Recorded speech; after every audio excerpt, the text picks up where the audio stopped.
Bible Challenge 365, Day 83, 1 Samuel, chapter 26. And the Ziphites came unto Saul to Gibeah, saying, Doth not David hide himself in the hill of Hachilah, which is before Jeshimon? Then Saul arose, and went down to the wilderness of Ziph, having 3,000 chosen men of Israel with him, to seek David in the wilderness of Ziph. And Saul pitched in the hill of Hachilah, which is before Jeshimon, by the way. But David abode in the wilderness, and he saw that Saul came after him into the wilderness. David therefore sent out spies, and understood that Saul was come in very deed. And David arose, and came to the place where Saul had pitched. And David beheld the place where Saul lay, and Abner the son of Enner, the captain of his host. And Saul lay in the trench, and the people pitched round about him.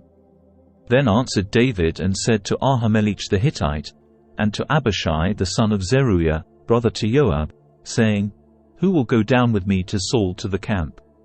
And Abishai said, I will go down with thee. So David and Abishai came to the people by night. And, behold, Saul lay sleeping within the trench, and his spear stuck in the ground at his bolster. But Abner and the people lay round about him. Then said Abishai to David, God hath delivered thine enemy into thine hand this day. Now therefore let me smite him, I pray thee, with the spear even to the earth at once, and I will not smite him the second time. And David said to Abishai, Destroy him not. For who can stretch forth his hand against the Lord's anointed, and be guiltless? David said furthermore, As the Lord liveth, the Lord shall smite him. Or his day shall come to die. Or he shall descend into battle, and perish. The Lord forbid that I should stretch forth mine hand against the Lord's anointed. But, I pray thee, take thou now the spear that is at his bolster, and the cruse of water, and let us go. So David took the spear and the cruse of water from Saul's bolster. And they gat them away, and no man saw it, nor knew it, neither awaked. For they were all asleep, because a deep sleep from the Lord was fallen upon them. Then David went over to the other side, and stood on the top of an hill afar off, a great space being between them. And David cried to the people, and to Abner the son of Enner, saying, Answerest thou not, Abner? Then Abner answered and said, Who art thou that criest to the king? And David said to Abner, Art not thou a valiant man? And who is like to thee in Israel? Wherefore then hast thou not kept thy lord the king? For there came one of the people in to destroy the king thy lord. This thing is not good that thou hast done. As the Lord liveth, ye are worthy to die, because ye have not kept your master, the Lord's anointed. And now see where the king's spear is, and the cruse of water that was at his bolster. And Saul knew David's voice, and said, Is this thy voice, my son David? And David said, It is my voice, my lord, O king. And he said, Wherefore doth my lord thus pursue after his servant? For what have I done? Or what evil is in mine hand? Now therefore, I pray thee, let my lord the king hear the words of his servant. If the Lord have stirred thee up against me, let him accept an offering. But if they be the children of men, cursed be they before the Lord. For they have driven me out this day from abiding in the inheritance of the Lord, saying, Go, serve other gods. Now therefore, let not my blood fall to the earth before the face of the Lord. For the king of Israel is come out to seek a flea, as when one doth hunt a partridge in the mountains. Then said Saul, I have sinned. Return, my son David. For I will no more do thee harm, because my soul was precious in thine eyes this day. Behold, I have played the fool, and have erred exceedingly. And David answered and said, Behold the king's spear. And let one of the young men come over and fetch it. The Lord rendered to every man his righteousness and his faithfulness. For the Lord delivered thee into my hand today, but I would not stretch forth mine hand against the Lord's anointed. And, behold, as thy life was much set by this day in mine eyes, so let my life be much set by in the eyes of the Lord, and let him deliver me out of all tribulation. Then Saul said to David, Blessed be thou, my son David. Thou shalt both do great things, and also shalt still prevail." So David went on his way, and Saul returned to his place. 1 Samuel, chapter 27. And David said in his heart, "I shall now perish one day by the hand of Saul. There is nothing better for me than that I should speedily escape into the land of the Philistines.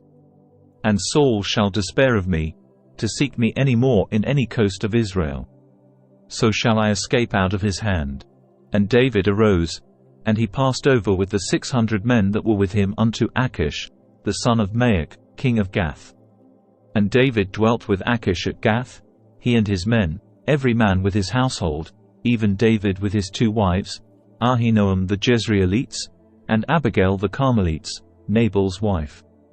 And it was told Saul that David was fled to Gath. And he sought no more again for him. And David said unto Achish, "If I have now found grace in thine eyes, let them give me a place in some town in the country, that I may dwell there.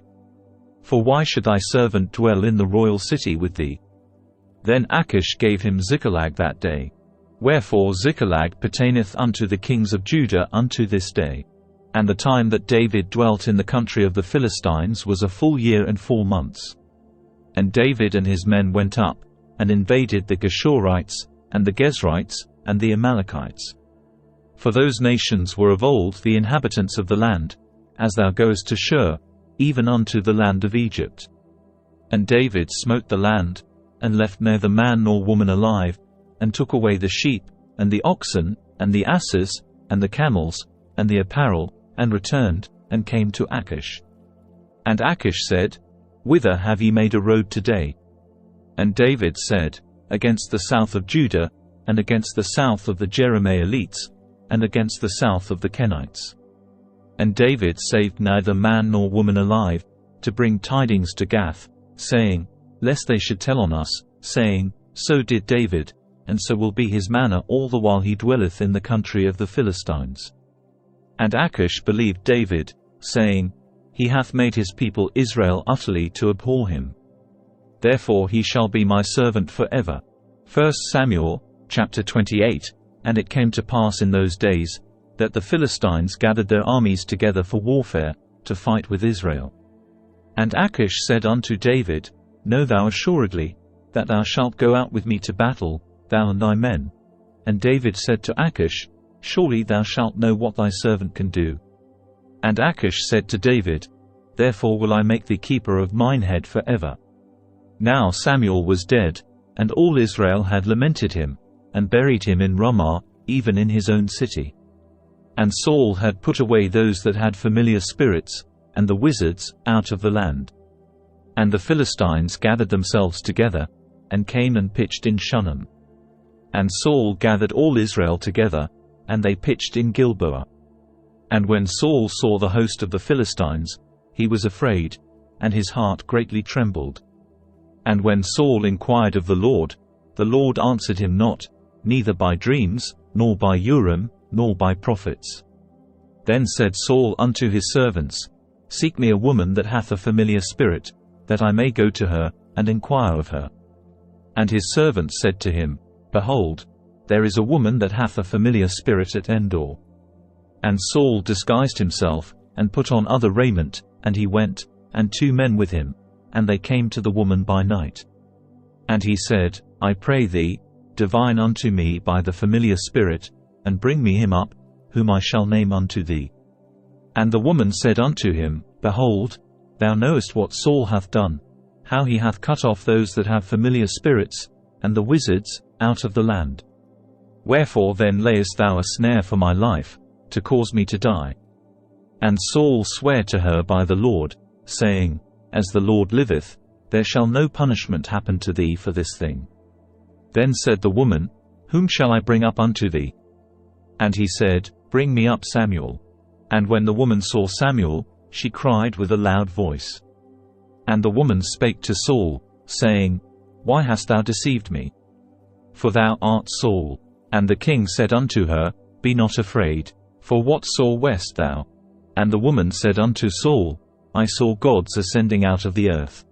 And he said unto her, "What form is he of?" And she said, An old man cometh up, and he is covered with a mantle.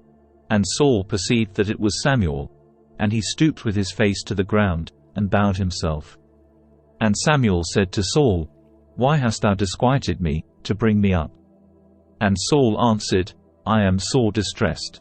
For the Philistines make war against me, and God is departed from me, and answereth me no more, neither by prophets, nor by dreams.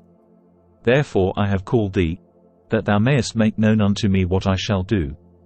Then said Samuel, Wherefore then dost thou ask of me, seeing the Lord is departed from thee, and is become thine enemy? And the Lord hath done to him, as he spake by me. For the Lord hath rent the kingdom out of thine hand, and given it to thy neighbor, even to David. Because thou obeyedest not the voice of the Lord, nor executest his fierce wrath upon Amalek. Therefore hath the Lord done this thing unto thee this day. Moreover, the Lord will also deliver Israel with thee into the hand of the Philistines. And tomorrow shalt thou and thy sons be with me. The Lord also shall deliver the host of Israel into the hand of the Philistines. Then Saul fell straightway all along on the earth, and was sore afraid, because of the words of Samuel. And there was no strength in him, for he had eaten no bread all the day, nor all the night. And the woman came unto Saul, and saw that he was sore troubled, and said unto him, Behold, thine handmaid hath obeyed thy voice, and I have put my life in my hand, and have hearkened unto thy words which thou spakest unto me. Now therefore, I pray thee, hearken thou also unto the voice of thine handmaid, and let me set a morsel of bread before thee. And eat, that thou mayest have strength, when thou goest on thy way. But he refused, and said, I will not eat. But his servants, together with the woman, compelled him. And he hearkened unto their voice. So he arose from the earth, and sat upon the bed. And the woman had a fat calf in the house. And she hasted, and killed it, and took flour, and kneaded it, and did bake unleavened bread thereof. And she brought it before Saul, and before his servants. And they did eat. Then they rose up, and went away that night. Thank you for joining us on day 83 of our 365-day journey in the Bible Challenge 365 series. We're excited to have you with us as we explore the scriptures together over the course of a year. If you enjoyed today's episode, please don't forget to like, comment and subscribe. Your support keeps this journey going, and we can't wait to share more with you in the coming days. So, let's continue to learn, grow, and be inspired as we delve deeper into the Bible Challenge 365 series together. And stay safe, and stay blessed, and God bless.